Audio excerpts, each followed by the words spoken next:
Nababanggit na rin naman na natin yan. So mamaya pag-uusapan natin patungkol sa Project ICF! Alert. Okay, so yun, mamaya pag-usapan natin yon. So tuloy-tuloy na. Basahin na natin yung verse na ating pagsasalu-saluhan. And I hope, ibigay nyo na yung best nyo sa pakikinig.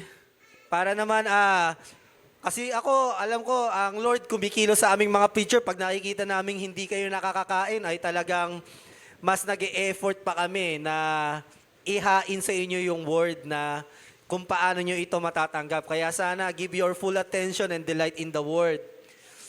Sa 1 John chapter 3, 7 and 9, ito po yung conclusion uli natin last week.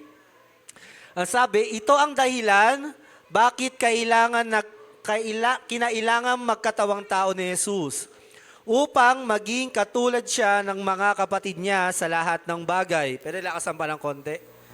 Salamat. Sa ganoon, siya ay magiging punong pari nila at na maawain at tapat na makapaghahandog sa Diyos para sa kapatawaran ng mga kasalanan ng tao. At dahil siya mismo ay nakaranas ng paghihirap ng tinukso siya, matutulungan niya ang mga dumaranas ng tukso. So yan po yung ating conclusion last week where we understand again o naging sariwa uli sa atin na si Jesus ay may kadahilanan kung bakit kailangan niyang magkatawang tao. At sa kanyang pagiging tao, siya yung ating naging punong pari. In the Old Testament o sa panahon ng Jewish culture, para makapasok sa Holy of the Holiest, high priest lang po ang pwedeng pumasok. Siya lang po yung may karapatan, pinanganak siya, born to be a high priest kasi lahi nila Aaron ito, kung di ako nagkakamali. Sila lang yung may karapatan at iisa lang yon. Siya lang ang pwedeng pumasok sa Diyos, sa kanyang templo, sa pinakabanal na templo dahil kapag iba pumasok doon, mamamatay. Literally. Ayun ang historically record talaga. Walang ibang pwedeng pumasok doon dahil kabastusan yun sa Panginoon. Dahil yun ang bilin ng Diyos. Na meron lang akong piniling tao na papasok sa pinakabanal na lugar at ako lang ang mamimili at hindi para sa lahat yon. Para lang yon sa isang pinanganak, talagang born to be a high priest. Ngayon, ito pang matindi. Sa high priest na ito, tuwing kailan kaya sila pumapasok sa Holy of the Holiest? How many times in a year? Hula. Isa. Isang beses tuwing isang taon. Mga kapatid, ganyan po kamitikuloso ang ating Panginoon. God is a holy God. At may karapatan siyang mag-demand ng mga ganyang bagay because He is God. No one can question Him. Lord, bakit naman ganun? Hindi ba pwedeng ibang lahi din papasok? Ayaw ni Lord. Gusto lang niya isang punong pari at isang beses lang sa isang taon. Biruin mo, no? Para mapatawad ang kasalanan ng mga Hudyo. Mga naniniwala sa Diyos, kay Yahweh. Tuwing isang beses kayo, isang taon, magkakaroon ng tradisyon para mapatawad ang mga kasalanan nyo. So isipin mo kapatid, meron kang alam na gawang na kasalanan sa Panginoon, dadalhin mo yun ng isang taon. Yung condemnation ng kasalanan. Hello? Bago ka magkaroon ng kapayapaang binabanggit kanina, yung kapayapaang hindi maunawaan. Kailangan mag-antay ng isang Hudyo na isang taon at aantay nila yung tradition na yon para maramdaman niya talaga, napatawad na ako ng Panginoon. Ganyan po ang role ng high priest. At tuwing isang beses lang sa isang taon. Ikaw kapatid, hanggang kailan mo kayang dalhin yung condemnation ng pagkakasala mo sa Panginoon? Isang araw, ang bigat na, di ba? 2 araw, 1 linggo, mabigat. At hindi nakadepende sa iyo. kailangan mag-antay ka sa high priest dahil siya lang ang pwedeng magdala ng handog para sa kasalanan mo. So, ibig sabihin, ang daming kondisyon, ang daming demands ni Lord. Pinapakita niya na ako ay banal na Diyos at kapag ikaw ay nagkasala sa akin, ay may mga karampatang mga bagay kang pagdaraanan para lubusan mong, bago mo lubusang maranasan yung kapayapaan ng kapatawaran ko. Mga kapatid, ito po yung pinag-usapan natin last week. Ito ang good news. Nang namatay si Kristo sa krus ng Kalbaryo, yung teplo na nagaharang para walang makapasok sa pinakabanal na lugar, ay pinunit ng Panginoon mula sa itaas hanggang paibaba para ikaw at ako ay malayang makalapit sa ating Panginoon. Para ikaw, sa oras na gusto mong humingi ng tawad sa Panginoon at ginagawa mo ngayon, maaring nakakaranas ka ng kabigatan, kalungkutan, naaalala mo yung problema mo, kapatid, you don't need to wait once a year. You don't need to wait for a high priest. Hindi mo kailangang maghanda ng mga bagay na malalaking bagay, mga metikulosong bagay. Ginawa na lahat ng ating Panginoon. Kaya itong condemnation ng ating mga kasalanan, kapag inilapit mo sa Diyos, agad niya itong tatanggapin. Alam mo, we have taken this for granted. Kasi parang gano'n na lang kadali humingi ng tawad sa Panginoon. Pero kapatid, hindi. It takes the life of Jesus Christ para sa tuwing humihingi tayo ng tawad, ay agad-agad tayong patatawarin ng ating Panginoon. It takes the blood of the Lamb, the Son of the living God, para ikaw at ako, kapag bigat na sa aking mga pagkakamali at gusto mo na, Lord, bigyan mo ako ng kapayapaan, nade-depress na ako, Lord. Alam ko, nakakagawa ako ng mali sa iyo. Pero dahil sa ginawa ni Kristo, ikaw at ako ay pwede nang lumapit sa ating Panginoon upang makaranas ng kapatawaran at kalakip nito ay kapayapaan na mararamdaman mo agad-agad na minahal ka ng Panginoon dahil alam mo na si Jesus, gayon na lang ang pag-ibig niya sa sanlibutan, ikaw at ako. Waring ialay niya ang buhay niya para sa atin. We have that deep encounter with the Lord. Napakalalim na, kapatid, ng relasyon natin sa Panginoon. Hindi na ito isang relihiyon, hindi na ito isang tradisyon, isa na itong malalim na relasyon na meron ka sa ating Diyos. Kaya ganun na lang kadali sa Panginoon na patawarin tayo sa ating mga kasalanan. It takes a faithful heart na humingi ng tawad sa Panginoon. At yung pag-alala mo sa ginawa sa iyo ng Diyos, naiisipin mo na ako'y minahal ng lubos ni Jesucristo. Agad-agad, kapatid, kalakip yan ng pag-ibig sa iyo ni Jesus. Biruin mo, kapatid. Kaya in the Old Testament, iisipin mo, bakit gano'n na lang magpatawad ang Panginoon? Kailangan lang pumatay ka ng hayop. Bakit kailangan lang maghandog ka tapos mapapatawad? Unfair. No, it's not unfair. Dahil may nakaabang na. In the middle of all creation, may nakaabang na Jesucristo na maghahandog. Ang mga hayop na yan o ang mga dugong tumatagas doon sa altar ay imahe lang ng Diyos o pagsasalarawan na isang araw, isang beses lang, si Jesus ay mamamatay sa cross ng Kalbaryo. Kaya yung mga Old Testament people, they are all covered by the grace of God with the same weight of the grace of the Lord. At ikaw at ako, we are all beneficiary of God's grace and love. Kaya kapatid, kaya tayo ngayon nakakalapit sa Panginoon. Kaya ikaw ngayon, pwede kang pumunta ngayon sa harap ng Panginoon, pipikit ka na lang, At ang sabi ng Diyos, kung gaano siya kalayo sa iyo, mula sa puso at iyong labi na lamang, you just need to confess. And I pray that the Holy Spirit speaks to you directly to what you really need today. I hope na nakikita mo ngayon ang high priest mo na nasa harap ka ng iyong Diyos na nagmahal sa iyo ng lubusan. Kaya nakakalapit ka sa Panginoon. Kaya kung iisipin natin, Lord, bakit naman ganun? Bakit namimili ka pa? Gustong ipakita sa atin ng Diyos, wala tayong karapatang lumapit sa Kanya. Ikaw at ako.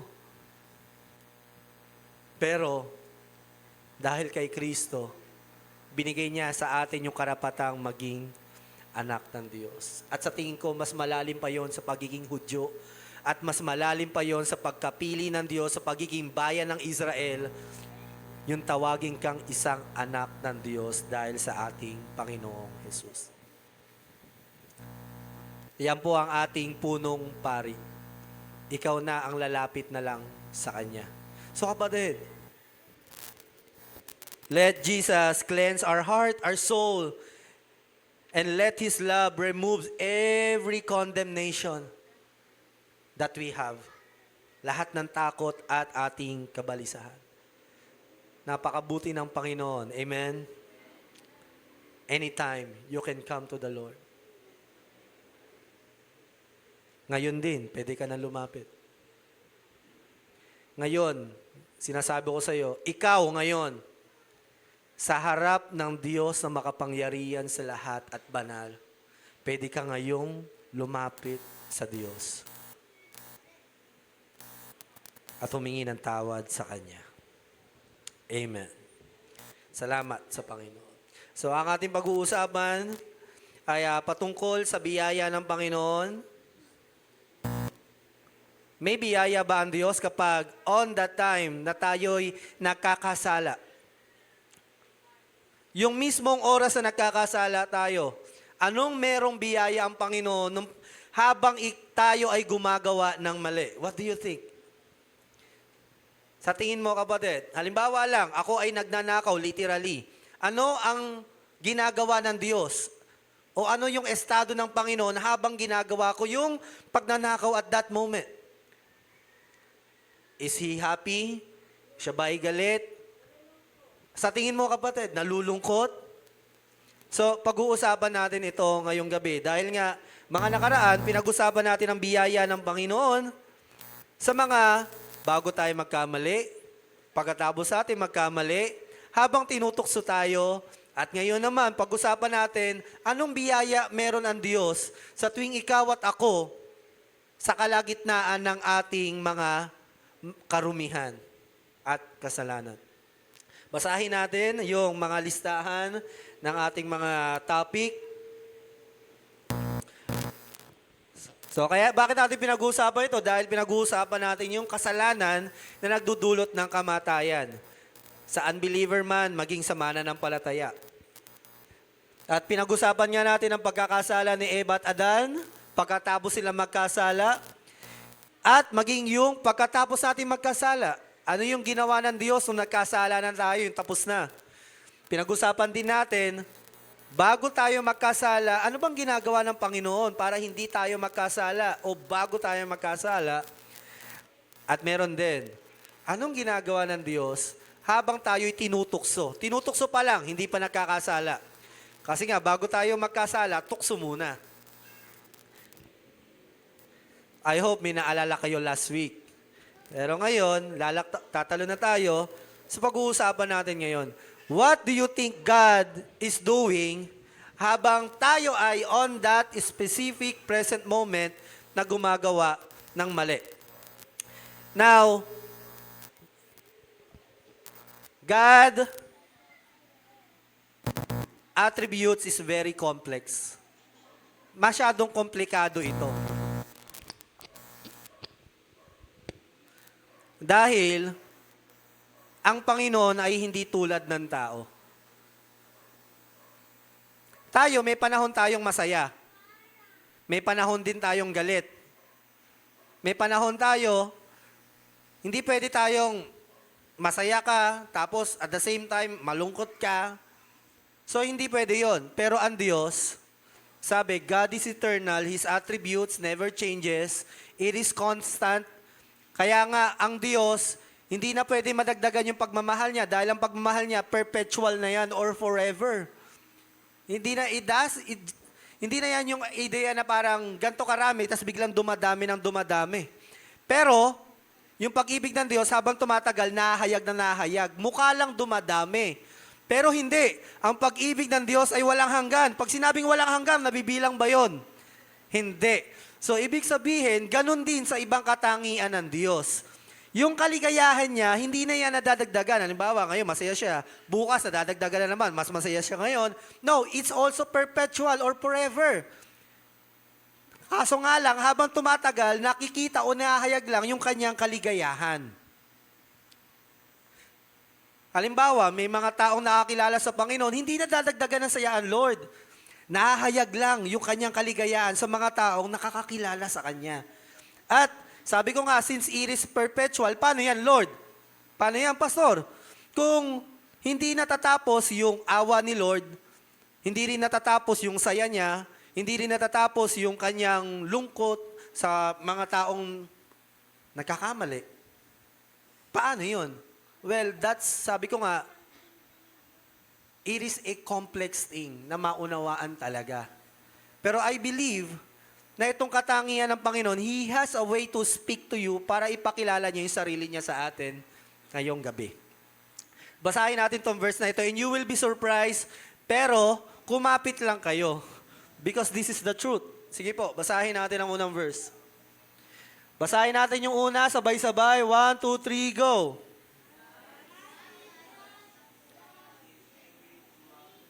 Okay. Sabi sa Psalms chapter 7 verse 11, God is a just judge. Sabi niya, He is angry throughout the day. Is it surprising? Yes, of course. Because we have this image of God. Now we know He is a loving and a merciful God. Pero dito sinasabi sa Psalms, ang ating Diyos daw ay maghapong maghapong galit.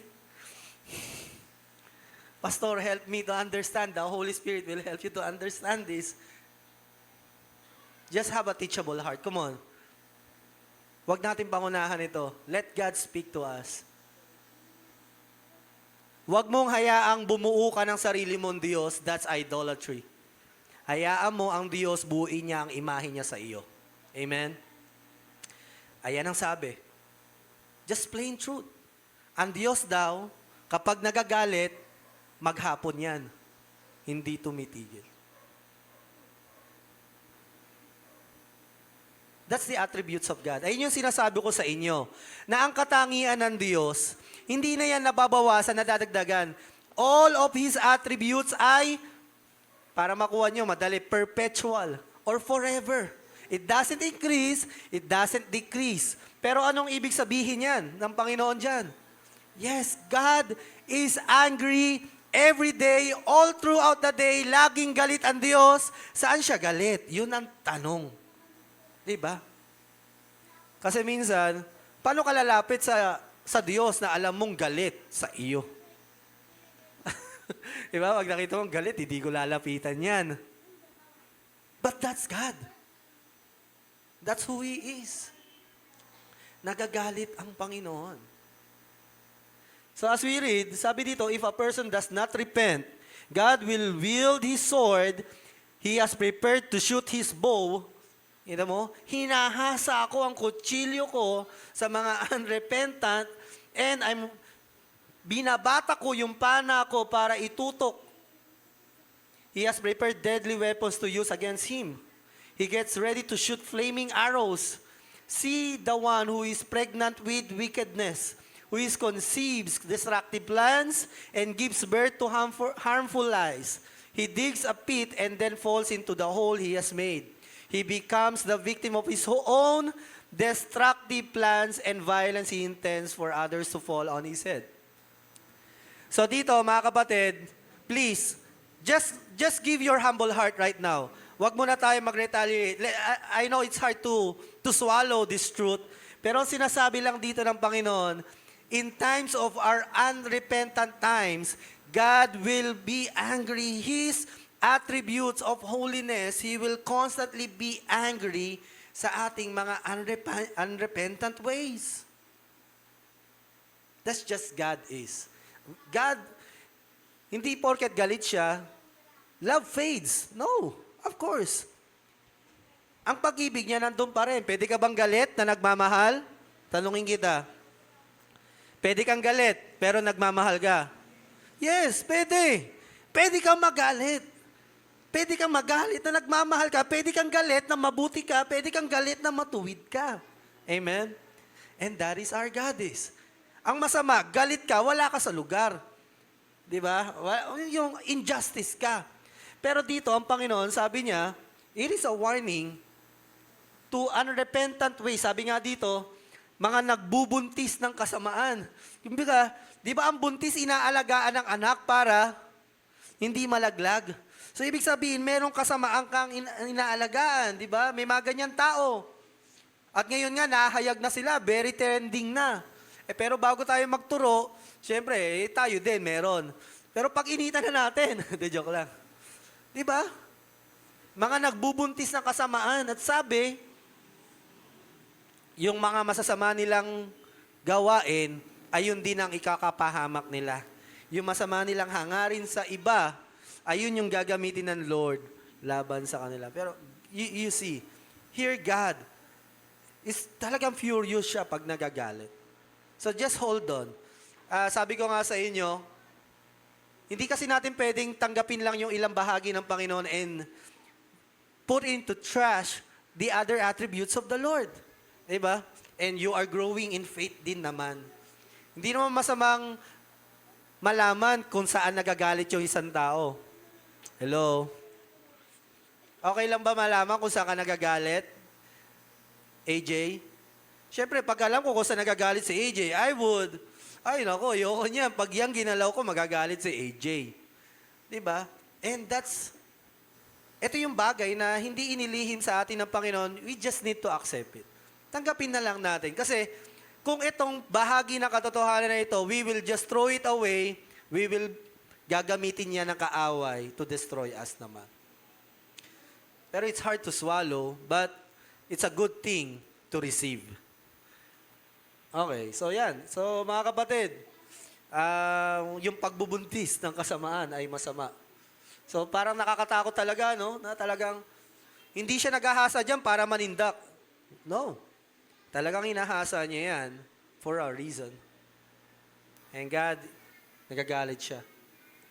So dyan lang muna tayo. Gusto ko lang ma-establish sa atin that God's attributes are perpetual or forever. Mahirap siyang intindihin, but kailangan nating paniwalaan, kailangan natin itong tanggapin, kailangan natin itong maunawaan because lahat ng salita ng Diyos at lahat ng kanyang katangian ay para sa ikabubuti mo, excuse me. At para sa ikalalago at para sa pagpapala ng ating mga buhay din naman sa ikaluluwalhati niya. So, we love God dahil nagagalit siya. We love Him. So next po, ngayon naman, ito na yung mga listahan. Ano ba ang Panginoon kapag nagkakamali tayo? Sa moment na nagkakamali tayo, ang Diyos, sabi niya, kapag tayo nandun sa moment ng pagkakamali, siya ay may biyaya at awa pa rin sa atin. Hindi palagi. Hindi ko sinasabing tumitigil ang galit ng Diyos sa kasamaan, hindi nawawala yon. Pero ang sabi ng Panginoon, sa verse na ito, therefore the Lord waits to be gracious to you, and therefore He exalts Himself to show mercy to you. Grace and mercy. For the Lord is God of justice.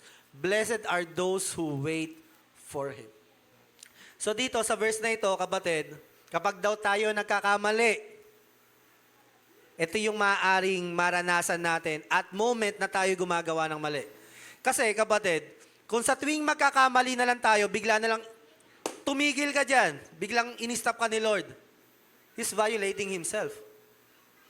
Hindi siya yung halimbawa, gagawa ka ng mali, lahat na lang papakialaman niya. Diba? Magkakamali ka dyan. O kaya nasa kalagitnaan ka ng mali, stop mo yan.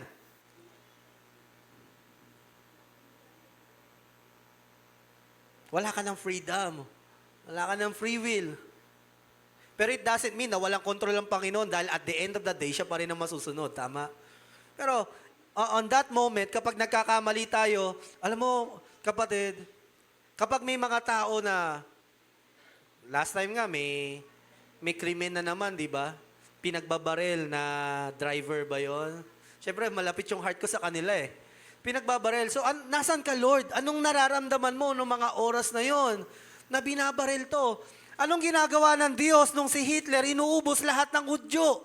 Milyon-milyon, nasa ng Panginoon, ba't hindi niya pinipigilan?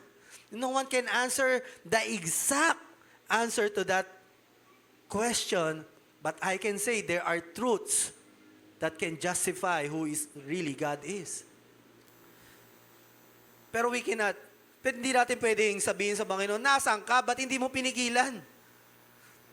Nilalason yung mga Hudyo, ba't hindi mo pinipigilan, pinili mong bayan yan? Dahil kung laging gagawin ng Diyos yon, para saan pa?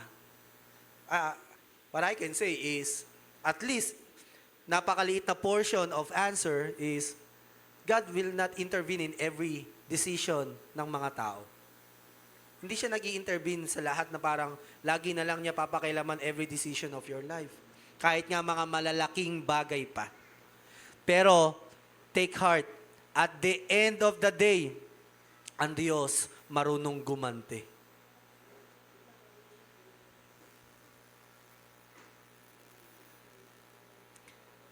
Mga kapatid, nabanggit ko na rin naman na si Hitler. Sa tingin nyo, si Hitler, does he deserve grace? You think so?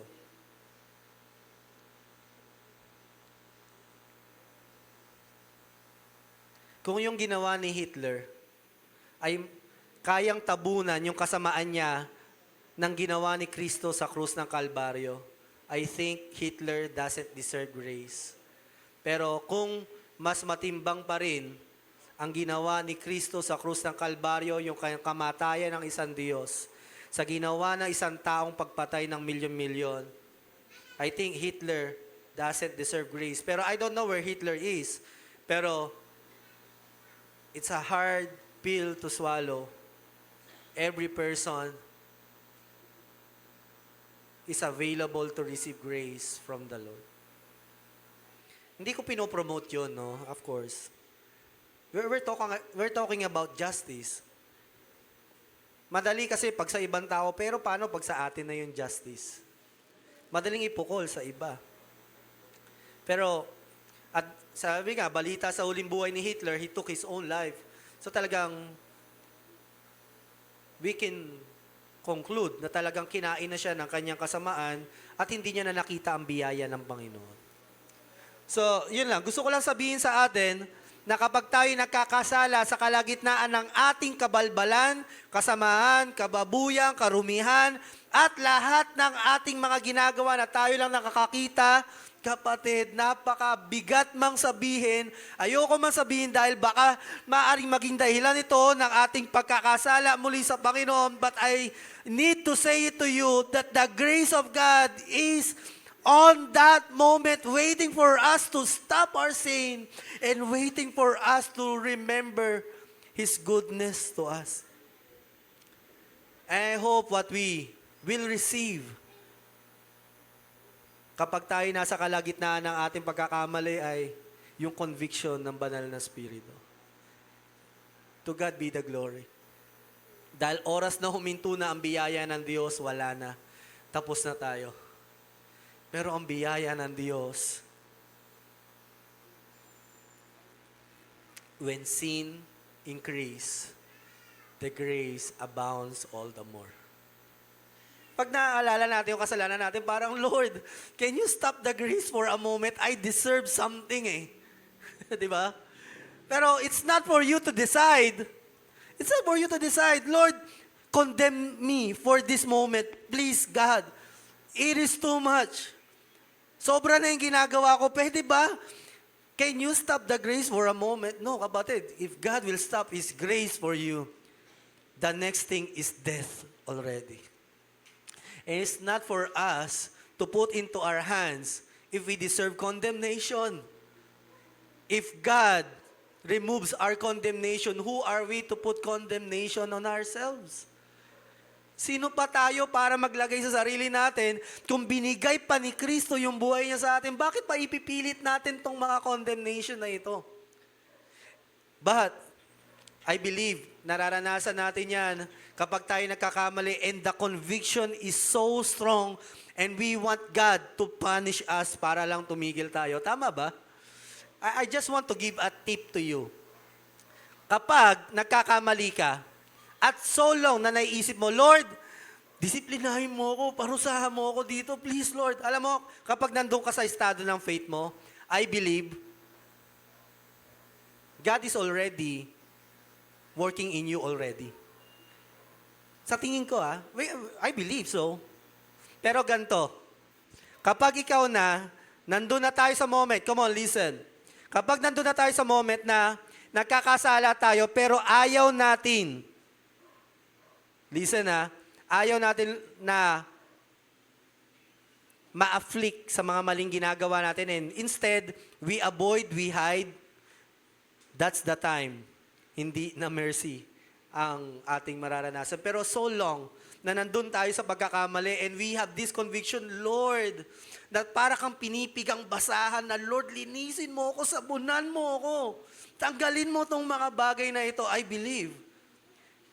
That conviction is enough para hindi ka naparusahan pa ng malala ng Panginoon. Because you already have that repentant heart. Pero tip ko lang yon sa inyo. Pero kapag may mga ganun na tayong pagkakamali, parang imbis na magsisi tayo at talagang malungkot tayo, mag-grieve tayo, instead nagtatago tayo, I don't think na ito ang magiging solution nila. We will be talking about it later. The Lord is not slow to fulfill His promise as some count slowness, but is patient toward you, not wishing that any should perish, but that all should reach repentance. Kita mo, kapatid? Yes, God's anger is perpetual. It doesn't stop. But the moment we repent of our sin, hindi siya tumitigil. Yung constant na galit ng Diyos sa kasalanan, nandyan palagi yan. Pero the moment na bitawan mo yung kasalanan, syempre, the anger of God will pass through you. Kasi, ayun naman yung dahilan, ba't nagagalit ang Panginoon? So, sabi niya dito, minsan tayo naiinis na rin, no? Lalo na sa generation na ito, nasan ba ang Diyos? Dapat yung mga politiko na yan, when we forgot that God has timing to everyone. O ngayon, nalantad na. Of course, we rejoice to the justice of God. Praise the Lord. Talagang nagpupuri ako. Ngayon, masayang-masaya ako dahil alam ko, narinig ni Lord yung prayer namin, Lord, ihayag mo yung mga magnanakaw. Talagang sinisigaw namin dito yun every Wednesday. Sabi, Lord, ilantad mo yung mga yan, Panginoon, hanggang sa makulong sila. We are praying for that. Hindi dahil sa gusto natin gumante, dahil gusto natin ibigay sa Diyos yung kanyang hustisya. Hindi dahil sa gusto natin parang, patindihan pala ng kasamaan. Pero, ngayon, di ba? Nakakahiya sila. What a shame. 40 luxury cars. Hindi pa naman condemn pala ng justice yan, sorry. Di pa naman, pastor, ikaw naman. Galit na galit ka. Pero, di ba? Lalo na yung mga naglubugang mga sasakyan, maawa ka sa mga namatay sa baha. Bilyon-bilyon, kapatid. Sabi nila yung pera daw na nakaw, pwede daw punuin itong simbahan natin ng pera. Ganon karaming pera ang ninakaw. Nagiging politiko na tayo dito. So, pero kita mo kapatid, Lord, nasan ka? Anong ginagawa mo? He is slow to fulfill His promise. Mabagal ba ang Diyos? Sa tingin mo kapatid, mabagal? I don't think so. Dahil lahat ng pagkakamali natin, bilang yan ng Panginoon. Bilang yan. Walang ni isang pagkakamaling kasamaan na hindi makakaligtaan ng Panginoon ng mga taong ito. But grace, we pray for them still. Siyempre. Masakit man, di ba? Parang, Lord, wag mo nang patawarin yan. Hayaan mo muna sila magbayad sa kasama nila. Pero hindi ganun tayo mga Krisyano eh. Mabigat man sabihin, but we pray that they will encounter the grace of the Lord still. Mabigat man sabihin sa akin ito. Pero, that's the truth of God. Still grace. So, mga kapatid, yan yung available sa atin. Sa kalagitnaan ng ating pagkakamali. Gracious mercy. Kaya mapalad ka. Hindi agad may kamay na lumulusot sa langit at para kutusan ka. Bang! O kaya naman may bumabagsak na hindi agad eh. Diba? This is slow to anger. Hindi agad-agad. If you would remember, mga lingkod ng Panginoon, nagkakasala sa Bible, pero bakit hindi agad nagagalit ang Diyos? Sa tingin nyo? Well, this is my position. God knows they will repent somehow. Alam naman ng Diyos yan. Kaya hindi niya agad binubuhos yung galit niya. Kaya nga ang sabi dito, inaantay niya magsisi. Ibig sabihin, bakit kaya inaantay ni Lord na magsisi? Dahil alam niya na may possibility magsisi. Pero kapag hindi na nakikita ni Lord yung possibility na magsisi, what do you think? Mamaya, makikita natin. Next. Ngayon, ito rin ang nararanasan ng Diyos. He is constantly grieving to our sin. See that no one pays back evil for evil to anyone, but always pursue what is good for one another and for all. Always rejoice, constantly praying, in everything give thanks, for this God's will for you in Christ Jesus. Do not extinguish the Spirit. Do not treat prophecies with contempt, but examine all things. Hold fast to what is good. Stay away from every form of evil. When we are sinning, to God be the glory, si nanay alam niya na ito at lumalago tayo sa pananampalataya. Palakpakan natin ang Diyos sa pagkaunawa sa Kanya. Yes, God grieves every time we sin. Nalulungkot. Nasasaktan. Hindi lang ikaw, sasaktan siya. Kaya nga sabi dito, do not extinguish the Spirit. Masakit ba pag sinabihan kang, wag mo nga akong pakialaman. Di ba parang minsan nakakatulilig sa tenga. Halimbawa, uy, ito, maganda gawin to. Wag mo nga akong pakialaman. How do you feel pag ginawa sa'yo yun? Wag mo akong pakialaman. Of course, di ba? Just for you to know, and for me to know, for the church to know, wag natin ganunin si Holy Spirit. Sabi nga, do not treat prophecies with contempt. Di ba? Yung mga kababalaghan na hindi nyo maunawaan, wag nyo nang paratanganan ng mali. At sabi, but examine. Di ba? Pag-aralan. Hold fast to what is good. Listen with intention to obey. Hindi yung listen with, parang may mali. Hindi, kapatid. That's not a teachable heart. A teachable heart, kahit magpukul ako ng isang kumpul na mga bagay-bagay yan, may tornilyo at pako, ang isang taong may pusong gustong matuto, kapag may nakitang isang bagay sa iyo, pwede nang matuto yan. You don't need a high IQ person to learn.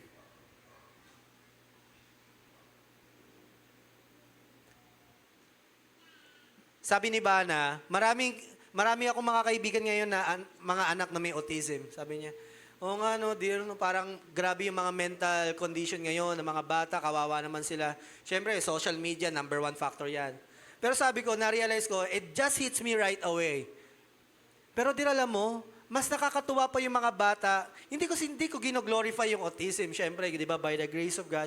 Pero, kahit pa paano, yung mga batang may autism, pero pag naalagaan mo, nagabayan, di ba na parang napalaki sa maayos, mas gusto ko pa kaysa sa mga batang bardagul. Nakakita ba kayo? Ako may nakita akong bata dyan, naliligo sa imbornal, puro tae. Sabi ko, sorry na naman sa word, na nadulas na naman. Naliligo sa imbornal dyan, tapos gumaganon talaga siya. Sabi ko, tigilan mo yan, magkakasakit ka. Aba, nagalit pa sa akin, pinukulan pa kami ng mga burak. Alam mo, mas gugustuhin ko pa yung bata. Sa ano niya, eto, matinong bata to, buo utak. Pero, naliligo sa imbornal. Bakit? Hindi dahil may problema siya eh. Ang problema, yung upbringing niya, yung pag-aalaga sa kanya eh. Kung paano siya pinalaki ng magulang niya. Yeah, of course. Hindi ko i-blame yung bata. I blame the parents, diba? Pero kung iisipin nyo, of course, we pray na every child is healthy. Amen? We claim na lahat ng ating maging children ay maging maayos. Pero alam mo kapatid, wala dun yan eh. Kita mo ngayon, yung mga korap, matatalino, ang talino magnakaw. Mas gusto ko pa yung autistic na na tao eh. Nakakita ko yung, ano bang tawag dun, yung sinabi natin last week, yung magkakamuka sila. Down syndrome. Biruin mo, nag-gym, ang ganda ng fitness, talo pa ako, ang laki ng tiyan ko. Mas gusto ko pa yun eh. Mas matino mag-isip eh. Ay, sorry. Oh, grabe naman kayo. Hindi, totoo lang, di ba? Hindi, totoo naman. Minsan, o kadalasan, totoo talaga salita ng Panginoon, di ba? When you train a child, lalaki siyang may takot sa Panginoon at kalugod-lugod sa Panginoon at sa mga tao. Mas okay pa yun eh. Tignan mo si Nick Vujicic. Walang kamay, walang paa, mga limb, wala. But he is a better person than most of us, maybe all of us. Tama? Because there's power of the word of the Lord. Makapangyarihan to. Hindi to limited ng ating situation. So, going back, let's not grieve the Holy Spirit. Di ba? Sabi ko nga, you can examine all things, but hold fast to what is good. Hold fast to what is good. Pwede ka naman mag-examine while holding fast to what is good. Tama? Gawin natin and stay away from every form of evil. And sabi ng Panginoon, but they rebelled. Sa Old Testament ito Old Testament, the Holy Spirit is already grieving. But they rebelled and grieved the Holy Spirit. Therefore, He turned to be their enemy and Himself fought against them. Guys, kanino nalulungkot ang Holy Spirit? Sa mga anak ng Diyos kapag nagkakamali o sa mga kaaway niya na nagkakamali? Sa mga anak lang ng Diyos. Pero dito, makita natin, the grieve turn into anger. So, ibig sabihin, kahit mahal tayo ng Panginoon, kahit anak tayo ng Panginoon, this love or the grievance of the Lord, if we will not repent, it will turn into anger, wrath, galit. Pero alam mo kapatid, I can't imagine a God na umiiyak. Can you imagine a God? Isang Diyos umiiyak? Can you imagine? Makakita ka nga lang ng isang taong umiiyak, hindi ka na mapakali. Diba? Lalo na kung malapit sa iyo. But Lord, open our spiritual eyes and we want to live in this world. Can you imagine a Lord, a God, crying? Umiiyak. I just want to leave it to you. And I hope it stays in our heart. God grieves. Umiiyak. At iba ang iyak. Hindi yung lumuluha lang. It grieves. Parang pinipiga. When we are sinning. Next. I can't imagine a Lord tearing, miyak. God, holy anger. Of course, God is an angry God. Every day, He is angry. Constantly, every day, all throughout the day, He is angry. But only to wickedness. The Lord is jealous and avenging God. The Lord is avenging and wrathful. The Lord takes vengeance on His adversaries and keeps wrath for His enemies. The Lord is slow to anger. To God be the glory. Palakpakan natin ang Diyos sa bagay na yan. At least, He is slow to anger. And in great power, and the Lord will by no means clear the guilty. His ways in a whirlwind and storm and clouds. Kaya pag nakita kayo ng bagyo, nagpapaalala yan ng galit ng Diyos. Wag lang tayong parang, minsan maganda rin isipin, wow, this is an image of God's anger sa mga espiritong gustong sumira sa akin, sa mga espiritu na gustong mangwasak ng pamilya ko. This is like the image of God. It's like a flood rushing into the roads na kayang pumatay, kayang mangwasak. It's just an image of God's anger para ipagtanggol tayo. Ang mga tupa, pag nakikita yung baston ng shepherd nila, hindi sila natatakot. Kahit na yung tungkod na yun, minsan pamalo sa kanila. Alam niyo kung bakit? Kasi nakikita nila yung baston na yon ginagamit pamalo sa mga leon. Ginagamit pamalo sa mga lobo. At kapag sila nasa bangina, ginagamit ng Diyos pang sungkit sa kanila. So hindi takot ang mga shepherd sa authority at kapangyarihan ni Lord. And so we should be. Huwag tayong magalit. Ganyan talaga ang Diyos. Huwag magalit. Huwag tayong matakot. Siyempre, lalo na mga babae, gusto nyo, di ba, yung a man who can protect you. Tama? Ba't kumindat ka, bro? Distract ako eh. I like the masculinity, the Calvary, I like that. Gusto ko yan. Bigla kumindat eh. Hindi, tama naman yun. Of course. Tayo mga lalaki, di ba? Okay, going back. So, hindi na natin basahin ang buo, no? Basahin na natin sa last part. Who can endure the heat of His anger? His wrath is poured out like fire and the rocks are broken into pieces by Him. So, makita mo kapatid, sabi ko nga uli, paalala ko sa inyo, as long na kapag nagkakamali ka, nandun ka sa position na, Lord, punish me, discipline me. Sa tingin ko, doon pa lang, kumikilos na si Lord eh. And I think kung talagang totoo yung ganong, drama lang yun. Minsan drama lang no? Pero kung totoo talaga yon, I think God will pass you to punishment and discipline. Kasi nandun na yung conviction niya eh. Pero, kapatid, kapag nandun tayo sa nag-e-enjoy tayo, tinatago pa natin, nililihim natin, at wala tayong bahid ng pagsisisi, kahit pa hindi mo maunawaan ito, God will do all manifest His word. Sa ayon sa gusto natin, God will do yung mga character na to because that who He is. Kaya kung ako sa'yo, intindihin mo na lang. Tama? Tanggapin na lang natin. At the same time, it will just save us from the anger of the Lord. After all, di naman natin ito pinag-uusapan para magtakutan.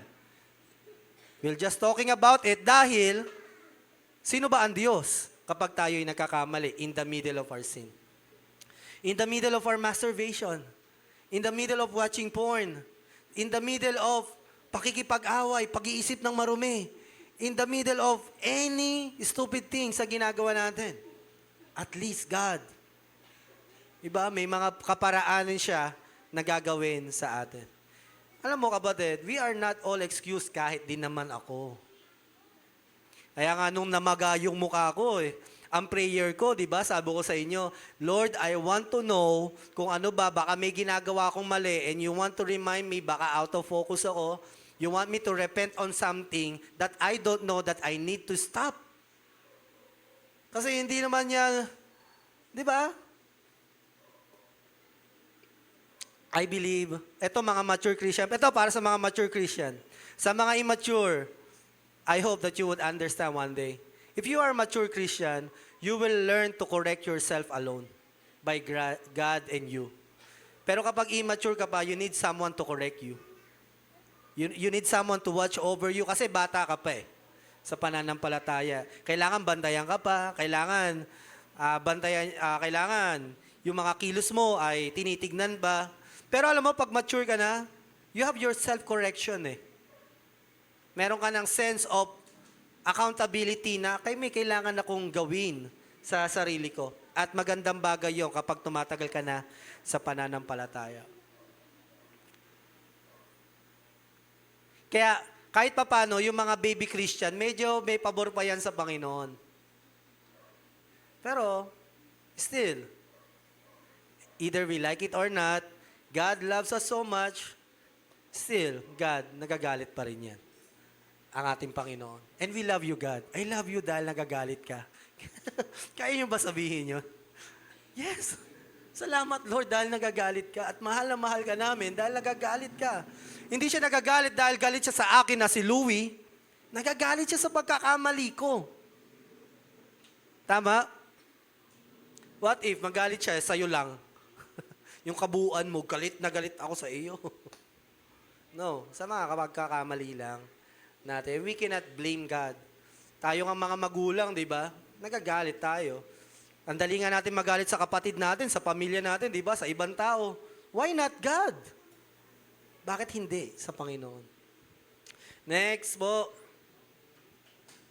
God disciplines. And sabi niya, my son, do not despise the Lord's discipline, or be wary of His reproof, for the Lord reproves him whom He loves, as a father, the son in whom He delights. Kita mo? Ang Diyos, sabi niya, pag dinidisiplina kita, anak, huwag kang magtatampo, huwag kang magagalit. I do it because I love you. Mahal mo ko, ginaganyan mo ko. Yes! Allowed, yes! Sabi rin ng Panginoon, those I love, I rebuke and discipline.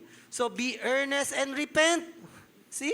Listen, and I am standing at the door knocking. If anyone hears my voice and opens the door, I will come into his home and share meal with him and with me. Sabi dito, God delights in you. Pag sinabing delight, papunta ka pa lang, nakangiti na siya. Naiisip ka pa lang niya, natutuwa na siya. Napapangiti na siya. And that's our God is. Ganyan ang ating Panginoon. Pero, it doesn't excuse us, it doesn't mean na hindi porket na-delight sa'yo si Lord na, wow, nandito na naman si Sister Jonami. Mahal na mahal ko tong anak ko na ito. Pagpapalain ko yan, pagpapalain ko yung asawa mo, yung anak mo. Pero Jonami, didisiplinahin kita. There are times that you need to correct some of your ways. Dahil kung hindi, mapapahamak ka, anak ko. And so with us.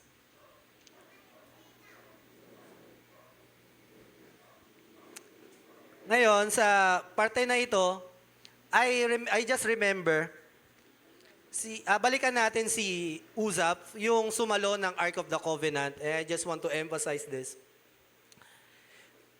Nung sinalo niya yung Ark of the Covenant, hindi naman niya sadya kasi walang ibang dapat humawak doon. Ang humawak doon, mamamatay.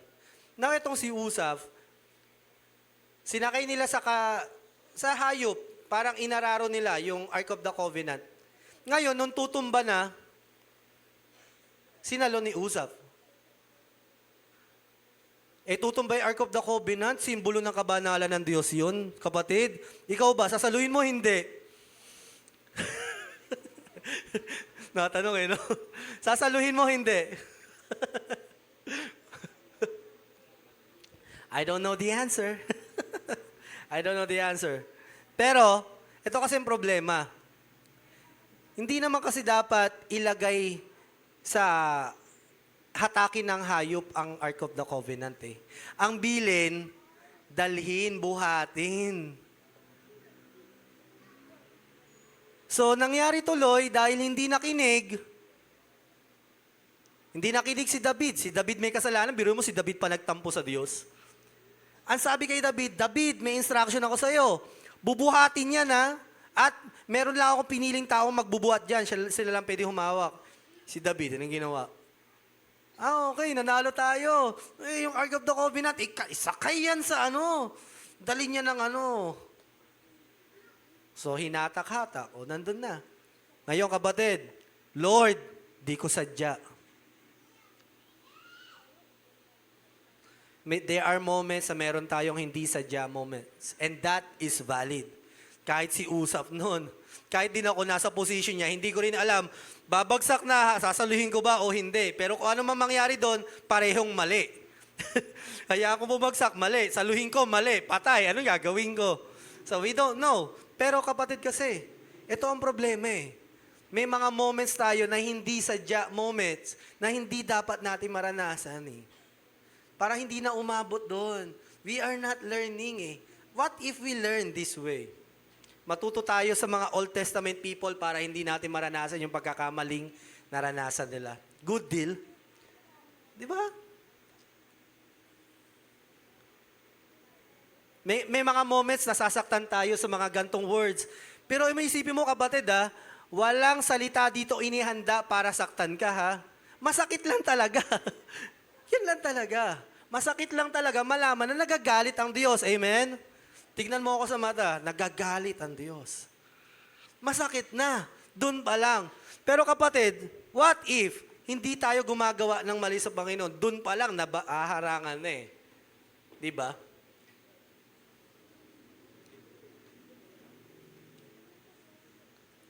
Kaya minsan, nakikita natin yung specific na problem, imbis na yung malalim na problema talaga. Ang nakita natin problema, bakit ganun namatay si Usap? Pero hindi natin nakita, ang pinaka-problema, hindi talaga sila sumunod. Nagkaisa pa sila. Mula kay David, pati sa mga Levita at sa lahat ng mga tao, nakita nila, inaararo lang, dala-dala ng hayop yung Ark of the Covenant, wala, lahat sila na nahimik. At nung tumumba na, lahat na, nagsisiya na, sino may kasalanan na.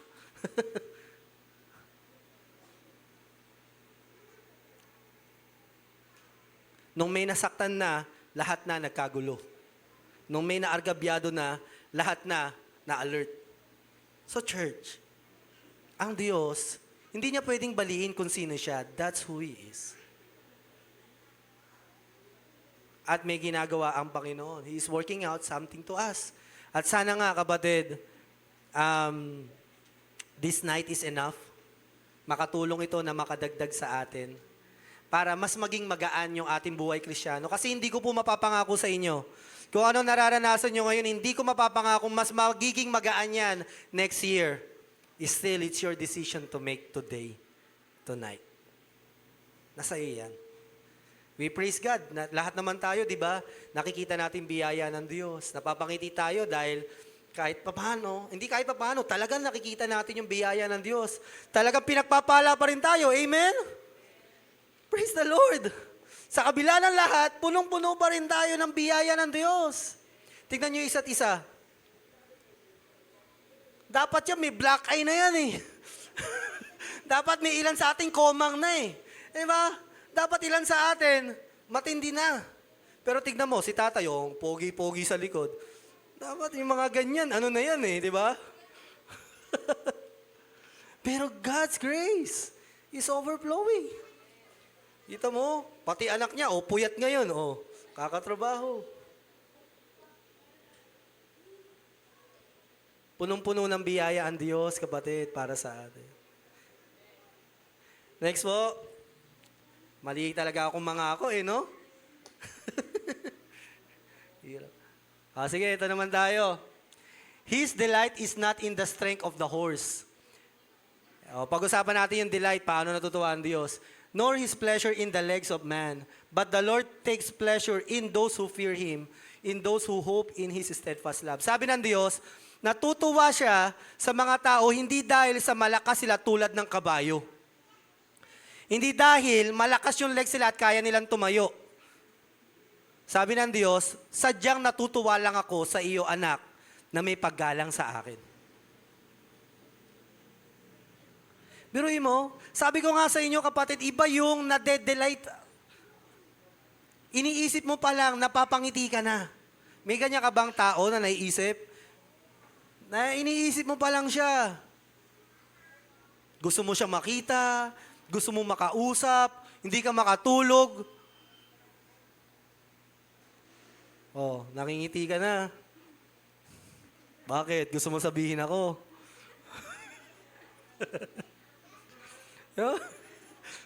Yung landian, hindi moment ng landian. Sorry.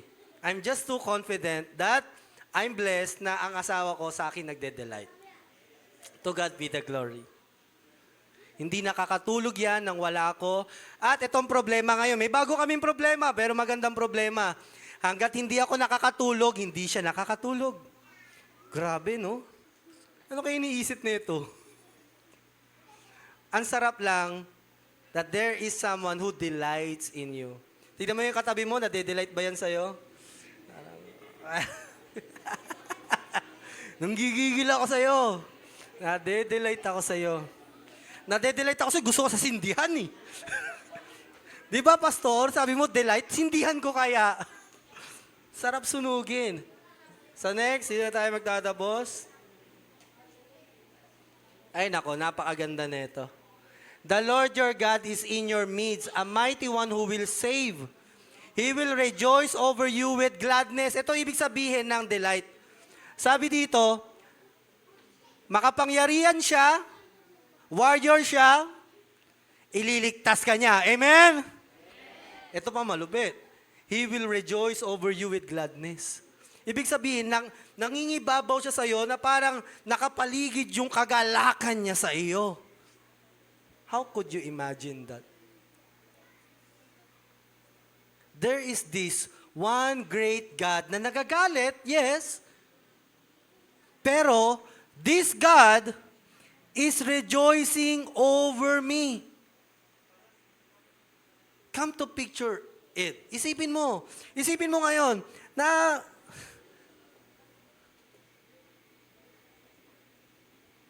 praise the Lord, may baby tayo sa harap ngayon. Ano kayang pakiramdam ng baby na yan? Na siya'y napapaligiran ng mga tita at ate niya na tuwan-tuwa sila, dumodo ka na, nanggigigil ako sa'yo. Ay, ang cute mo naman. Who can hate this child? Wala, di ba?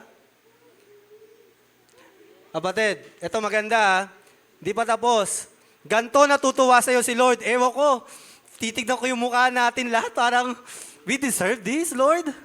Tingnan mo ha. He will exalt over you with loud singing. Wait. Hold on. Teka lang. Sa Tagalog, ang sabi, natutuwa siya sa akin, pinapaligiran niya ako kagalakan. Pag nakikita niya ako, natutuwa siya. Ngayon, sa sobrang tuwa niya at pag-ibig niya, sabi niya, He exalt over you with loud singing. Pag nakikita ka niya, ano daw? Sa Tagalog, kumakanta! Teka lang, pag meron ba dito nung dumating si Belen, kumakanta na, yes, darating na si Belen. Malilibre na yan. Parang, he deserved that, diba? Parang she deserved that. Meron ba ganon? Meron ba ganon? Diba? Ayan na si Annalyn. Yeah, break it down. Ang aking anak. He's singing over you. Oh, yes! I love this child. Na kumakanta siya. Kapatid.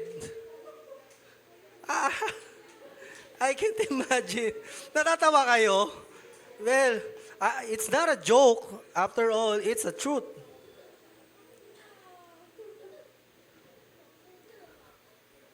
Nilaktawan pa nga natin to, He will quiet you by His love. Kapag daw nababalisa ka na, patatahimikin kita. Paano patahimikin, Lord? Susundukin ba? Hindi, yayakapin kita. Ng pag-ibig ko. Parang hindi ko pa naranasan na, yes, andyan na si Pastor. Masaya kami. Hindi ko ma-imagine. Hindi ko ma-imagine yun. Pero, that's our God is. It might be a comedic, di ba? Comedic proclamation of God's love. Pero, it doesn't change the fact na kumakanta sa atin ng Panginoon. He love you so much. Alam niya na nagkakamali tayo, nagagalit din siya, pero we can hold on to this promise. Sabi niya, He disciplines whom He delights. Diba? Natutuwa siya sa iyo. Pero sabi ko nga, yes anak, may surprise ako sa iyo, pero maghuhugas ka muna ng pinggan. Parang ganun eh. Diba? Anak, meron akong ibibigay sa'yo, iPhone 14 Pro Max. Pero, kailangan mo munang mataas ang grade. Parang ganun eh. I think. Kaya minsan, hindi rin natin, ang hirap talaga unawain. Napaka-komplikado mo, Lord. Diba? Kapag isang attributes lang yung tinitignan natin sa Panginoon, parang, minsan ang null na lang, diba? Parang it's black and white. Pero, salamat sa Diyos. He is a unique and holy God. He cannot be boxed by our own imagination. But He is infinite in His truth that He's giving to us. Amen, kapatid? So, yun lang po. Tayo lahat. Pwede mo makatahan yung kapatid mo. Salamat, nandito ka. I don't know. Sige po, tayo na tayong lahat. Tatayaan natin ang kagalakan. Pwede mo bang yakapin yung katabi mo kung pwede mo siyang yakapin, lalaki sa lalaki. Babae sa babae. Kung pwede mo siyang yakapin. Okay. Si brother, pakitapik sa likod yung brother natin bisita. Kuya Tom, pakitapik si kuya. Pakitapik.